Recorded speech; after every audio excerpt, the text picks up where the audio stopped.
नमस्कार, मी पंजाब डक. 10 जुलै पर्यंत चांगला असा सगळीकडे पाऊस पडणार आहे. सगळ्या शेतकऱ्याची पेरणी होणार आहे म्हणून हा अंदाज सर्व शेतकऱ्यांनी लक्षात घ्यायचा.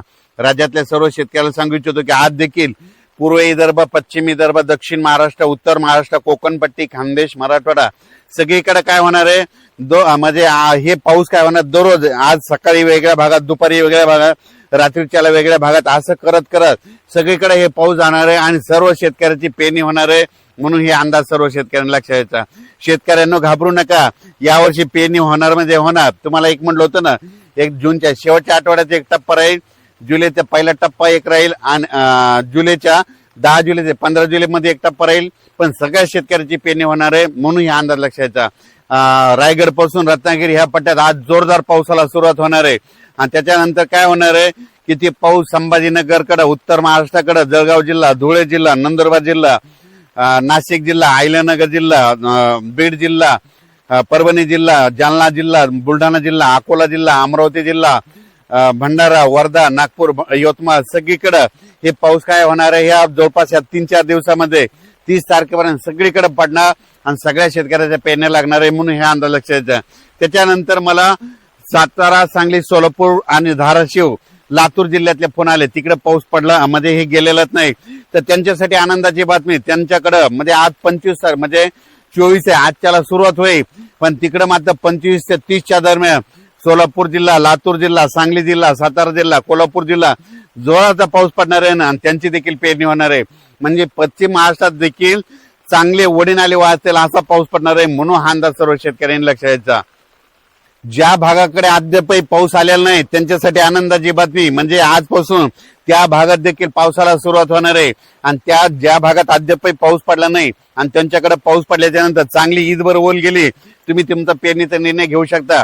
कारण की तुम्हाला सांगू इच्छितो, पावसाळ्यामध्ये कसं असतं, मान्सून आल्याच्या नंतर पहिला पाऊस पडतो आणि त्याच्यानंतर येतच नाही. पण ही अशी परिस्थिती आहे. आज आहे 24 जूनला, आज तुमच्या भागात सुरू झाला, लगेच 2 दिवसांनी परत तुमच्याकडे येणार आहे. म्हणजे असं करत करत 10 जुलै पर्यंत महाराष्ट्रामध्ये दररोज वेगवेगळ्या भागात पाऊस पडणार आहे, सगळ्या शेतकऱ्याची पेरणी होणार आहे म्हणून हा अंदाज सर्व शेतकऱ्यांनी लक्षात घ्यायचा. आणि बऱ्याच शेतकऱ्याचे फोन आले की यावर्षी आमचे पाळीव प्राणी, पशुधन आहे, तर त्याबद्दल तळ्यामध्ये पाणी येणार आहे का. त्या जे छोटे छोटे तळे, तर तुम्हाला एक उदाहरण सांगतो. धारूरच्या घाटामध्ये खाली एक तळ आलेलं आहे, जे पादर तलाव आहे. त्या शेतकऱ्याला सांगू इच्छितो की जुलैच्या पहिल्या आठवड्यामध्ये एक चांगला मोठा पाऊस येणार आहे आणि त्या तळ्यामध्ये आवक येणार आहे. त्याच्यानंतर आणखीन तुम्हाला एक सांगू इच्छितो की उत्तर महाराष्ट्र, मुंबई, पुणेकडे ह्याने 24 ते 30च्या दरम्यान मुंबईकडे, उत्तर महाराष्ट्र, पुणे त्या घाटमाता परिसरात मुसळधार पाऊस पडणार आहे, कोकणाकडे पडणार आहे. त्याच्यामुळे काय होणार आहे, पुण्याकडे खूप पाऊस पडल्यामुळे उजनी धरणात देखील त्या नदीला पाणी येणार आहे, त्याच्यात देखील थोडी थोडी आवक यायला सुरुवात होणार आहे. उत्तर महाराष्ट्राकडे पाऊस पडणार आहे, त्याच्यामुळं इकडे निळवंडे धरण, संगमनेरचे 2-4 छोटे छोटे धरणे, त्याच्यात देखील थोडी थोडी आवक येणार आहे म्हणून हा अंदाज लक्षात घ्यायचा. पण मी म्हणलं होतं ना, यावर्षी जून मध्ये थोडा पाऊस कमी राहील, जुलैमध्ये जास्त राहणार, ऑगस्टला 2 पाऊस मोठे पडणार आणि सप्टेंबर, ऑक्टोबर मध्ये मात्र परतीचा पाऊस जास्त पडणार आहे म्हणून हा अंदाज लक्षात घ्यायचा. 13 नोव्हेंबरला थंडी येणार आहे म्हणून हे देखील अंदाज लक्षात घ्यायचा. 2-3 नोव्हेंबरला एकदा पाऊस येईल आणि 13 नोव्हेंबरला थंडी येणार आहे, हे देखील दीर्घ अंदाज लक्षात घ्यायचा. तसंच जुलैमध्ये देखील काय होणार आहे की जुलैच्या मध्ये 2 जुलै ते 20 जुलैच्या दरम्यान काही ठिकाणी अतिवृष्टी होईल म्हणून हे देखील अंदाज लक्षात घ्यायचा. सगळीकडे होणार नाही, पण काय होणार आहे, एक लो प्रेशरचं रूपांतर चक्रीवादळात होईल आणि ते चक्रीवादळ महाराष्ट्राच्या दिशेने येईल. त्याच्यामुळे काय होणार आहे, जुलैमध्ये देखील अतिवृष्टी होणार आहे म्हणून हे अंदाज लक्षात घ्यायचा.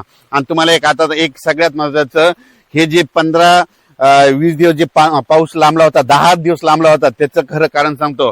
काय झालं, हे जे म्हणत होते ना एल निनो वगैरे काही नसतं, तुम्हाला सांगू इच्छितो, पाऊस सुरू झाला महाराष्ट्रात, मान्सून आल्याच्या नंतर सगळ्यात महत्वाचं हे कारण आहे बघा. तुम्हाला सांगतो, महाराष्ट्रात मान्सून आला, जर मान्सून मुंबईला आला आणि त्याच्यानंतर कोकणात दाखल झाला, जर एखादं चक्रीवादळ बंगालच्या खाडीमध्ये तयार झालं भुवनेश्वर जवळ आणि त्या चक्रीवादळाची दिशा जवळ कलकत्त्याकडे गेली, तर त्यावेळेस काय होतं, इकडले जे सगळं बाष्प, म्हणजे सगळ्या सोबत सांगतो ते आभाळ आहे, ते सगळं तिकडे खेचल्या जातं.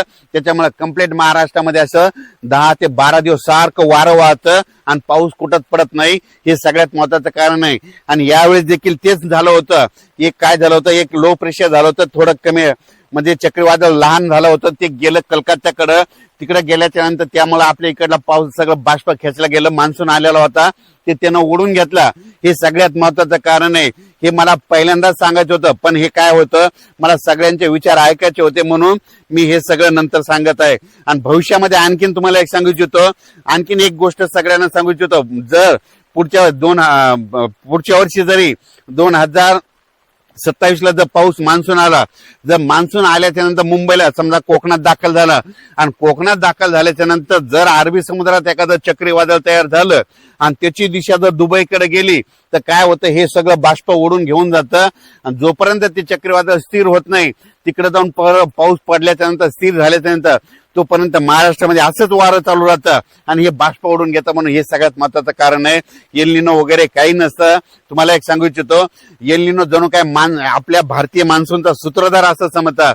म्हणून म्हणतो भविष्यामध्ये आपल्या भारताला 2 समुद्र आहे, एक अरबी समुद्र आणि एक बंगालच्या खाडीचा समुद्र. जरी अरबी समुद्रातून पाऊस नाही आला तर शेतकऱ्याला तुम्हाला एक सगळ्यात सोपं एक सांगू इच्छितो, जर जून मध्ये पाऊस नाही आला, जून कोरडा गेला, ऑगस्ट कोरडा गेला, पेरण्यात झालं नाही, ऑगस्ट कोरडा गेला, पेरण्यात झालं नाही, मग तुम्ही काय करा, एक 20 सप्टेंबर एक कॅलेंडर मध्ये तारीख अशी गोल करून ठेवा. 20 सप्टेंबरला दरवर्षी मला जसं कळतंय तसं बंगालच्या खाडीमध्ये एक चक्रीवादळ तयार होतंय आणि ते तिथून मद्रासला येतंय, मद्रासून तेलंगणात येतंय, तेलंगणातून मराठवाड्यात येतंय, मराठवाड्यातून इकडे आयल्यानगर करून इकडं काय होतंय, नंदुरबार उत्तर महाराष्ट्राकडे जातंय आणि सगळ्याला 20 सप्टेंबर नंतर पाऊस पडतो. म्हणून ही गोष्ट सगळ्या शेतकऱ्यांनी लक्षात घ्यायची. अचानक वातावरण बदल झाला तर परत एक मेसेज दिला जाईल. धन्यवाद.